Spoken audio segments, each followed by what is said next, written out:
A paz do Senhor a todos os meus irmãos, aqui quem fala é Bianca Leal, sou professora na classe de Jovens e Adultos da Igreja Evangélica Assembleia de Deus Ministério de Santos, que fica em Camburi, que é o setor 3 da Costa Sul, em São Sebastião, São Paulo.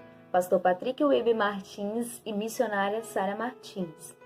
Bom, gente, hoje nós teremos a nossa aula de uma maneira diferenciada, devido a tantas dificuldades que nós estamos vivenciando nesses dias, tá ok? Nós estamos aqui com a lição sobre o Espírito Santo, né? Lição de número 10, tá? Se você puder acompanhar na sua revista, o Espírito Santo e a edificação da igreja.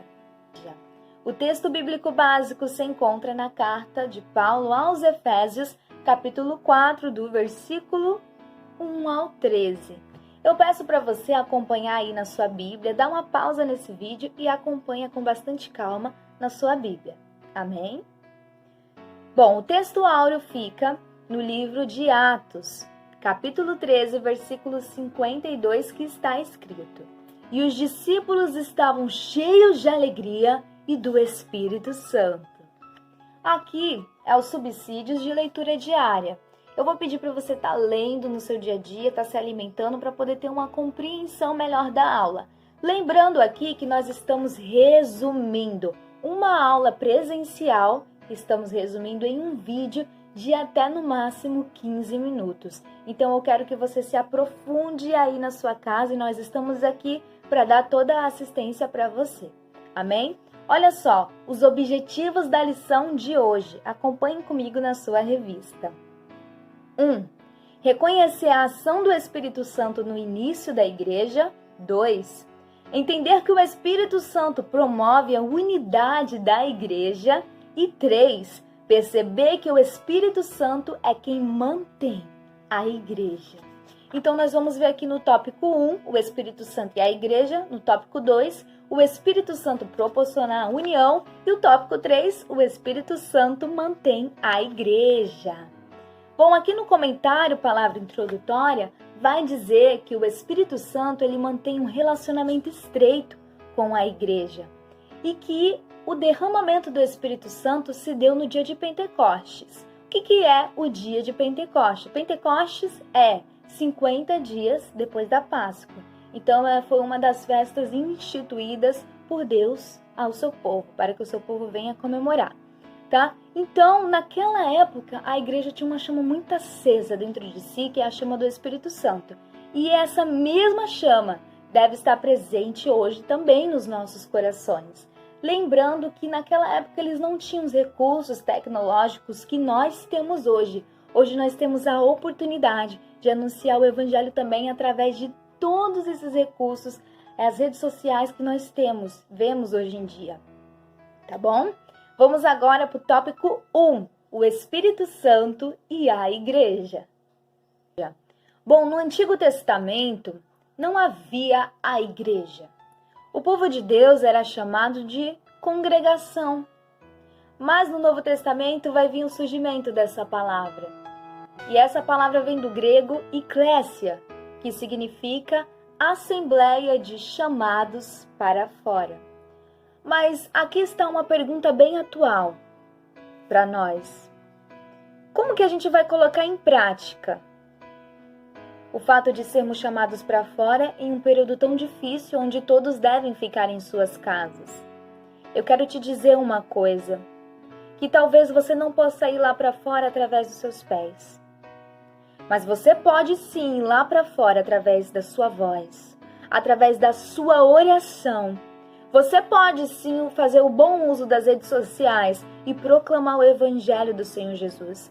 Você que já gosta de falar de Jesus através das redes sociais, essa é a oportunidade que você está tendo de triplicar e de falar mais e mais, e aproveitar que as pessoas estão em suas casas, né? E elas precisam ouvir falar do nome de Jesus. E eu creio que nesse exato momento a Igreja de Deus está orando. Enquanto você está ouvindo essa aula, nesse país existem muitos cristãos que estão com seus joelhos dobrados orando. Então nós temos que crer que a oração ela continua sendo o meio mais eficaz. Aleluia. E nós não podemos sair lá fora. Eu não posso ir até você. Eu não posso ir até você, nós não podemos estar juntos fisicamente falando, mas nós estamos juntos em um só Espírito, em uma só fé. E isso nada e nem ninguém poderá nos impedir. Amém? 1.1. O Espírito Santo ampliava a igreja, e esse eu quero ler junto com vocês. O Espírito Santo exerceu a principal liderança no surgimento da igreja. Ele acrescentava os salvos, orientava os apóstolos e enchia todos os que ouviam a palavra e criam nela. Dessa maneira, a presença do Espírito Santo ampliava o alcance da igreja para além dos limites de Jerusalém. Quero recomendar para você ler os capítulos 13 e 14 do livro de Atos, certo? 1.2. O Espírito Santo animava os santos. Bom, gente, um cristão desanimado, ele não produz de forma eficaz na obra de Deus. Mas um cristão animado, ele faz a obra de Deus com alegria. Então, uma característica muito importante que precisamos ter é ânimo. E uma outra característica que tem faltado em muitos cristãos de hoje é a perseverança. Perseverança significa que mesmo em meio a tantas dificuldades, a tantos dias difíceis, você não desiste, porque você tem um alvo. Perseverança é não desistir. Nós temos 3 opções no nosso caminho. Ou a gente fica parado, ou a gente volta para trás, ou a gente vai para frente. E nós, Igreja do Senhor, nós precisamos continuar avançando, mesmo em meio a esses tempos que têm sido difíceis. Nós temos um foco. E a motivação que nós temos se encontra em Deus. E eu quero ler para vocês, para finalizar esse tópico, esse trecho azul, tá bom? Você não vai conseguir ler daí, mas eu vou ler para você. Jesus foi o primeiro a fazer uso da palavra eclésia no Novo Testamento. Ele aplicou ao grupo dos que se reuniram em torno dele, reconhecendo-o publicamente como seu Senhor. Olha só o que ele vai falar para Pedro. Pedro, eu também digo que tu és Pedro, e sobre esta pedra edificarei a minha igreja, e as portas do inferno não vão prevalecer contra ela. Eu quero trazer uma paráfrase para ficar mais claro para você. Jesus falando para Pedro. Pedro, eu digo que tu és Pedro, e sobre esta pedra, que sou eu, edificarei a minha igreja, e as portas do inferno não vão prevalecer contra ela. O que Jesus está dizendo aqui é que Ele é o fundador da igreja. Ele é o cabeça da igreja. E pode qualquer coisa se levantar contra a igreja do Senhor, não prevalecerá. Então lembre-se nesses tempos difíceis que você é igreja. E nada pode prevalecer contra você. Amém? Tópico 2. O Espírito Santo proporciona a união. Bom, aqui vai falar que o nosso Senhor Jesus Cristo, ele é o cabeça e nós somos o corpo dele.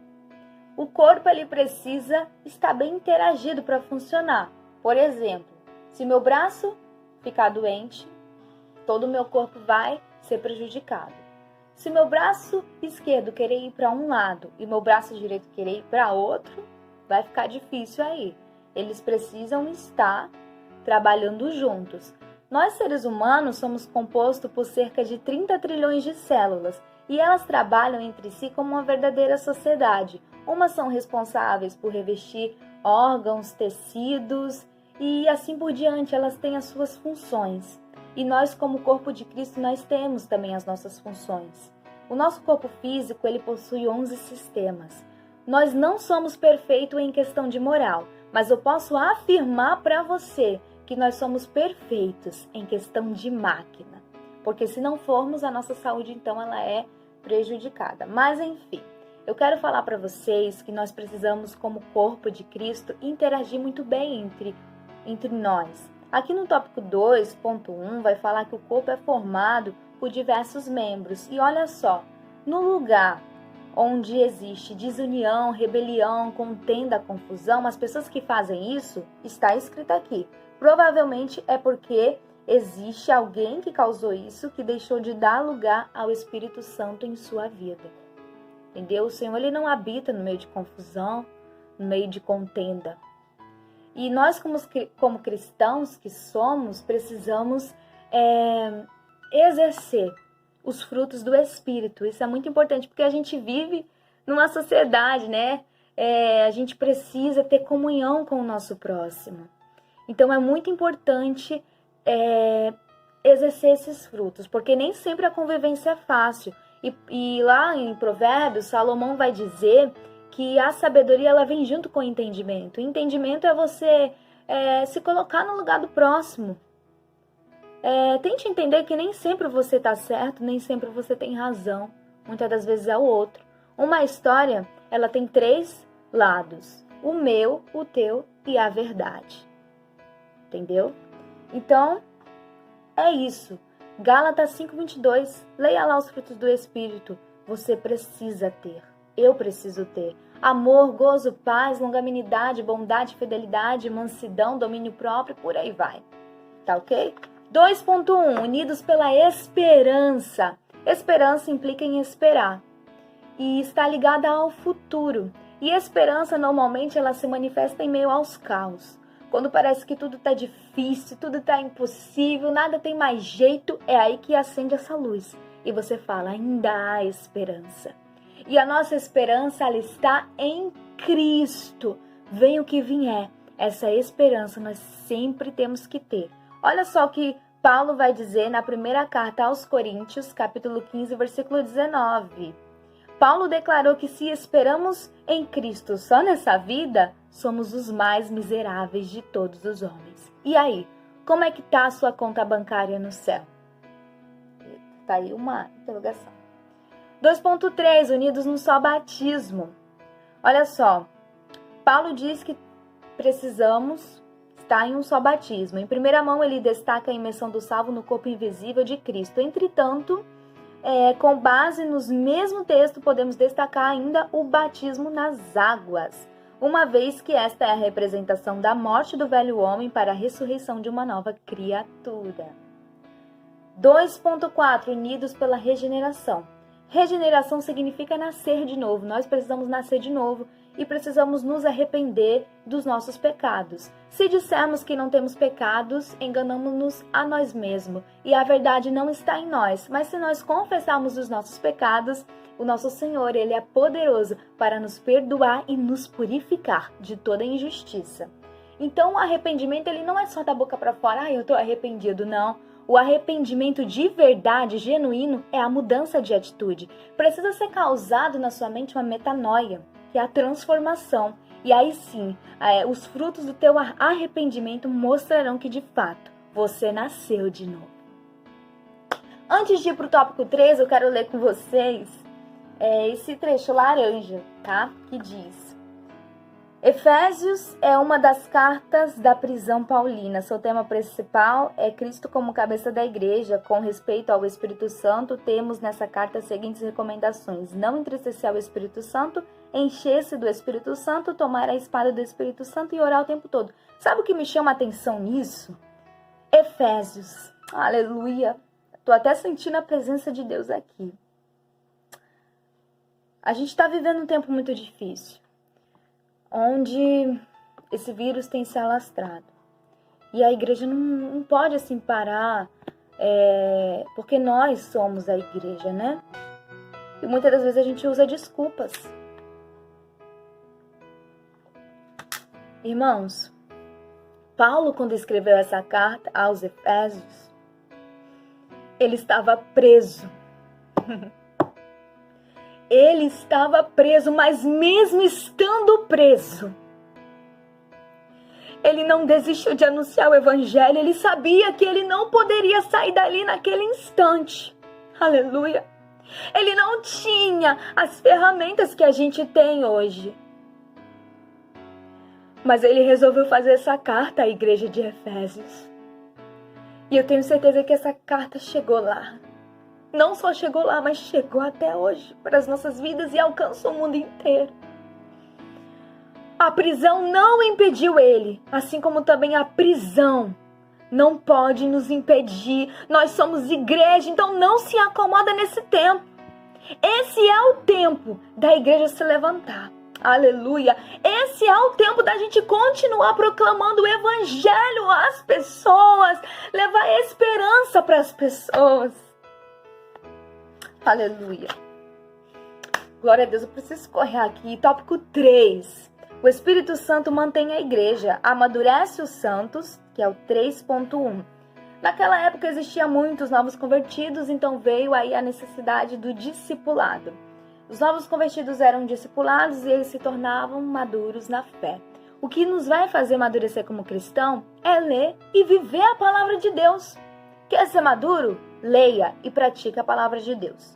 3.2. Sustenta os cristãos. Aqui está falando que o Espírito Santo usou o amor como a principal força motivadora dessa igreja e orientou os apóstolos a agirem em comunhão. Então é o amor.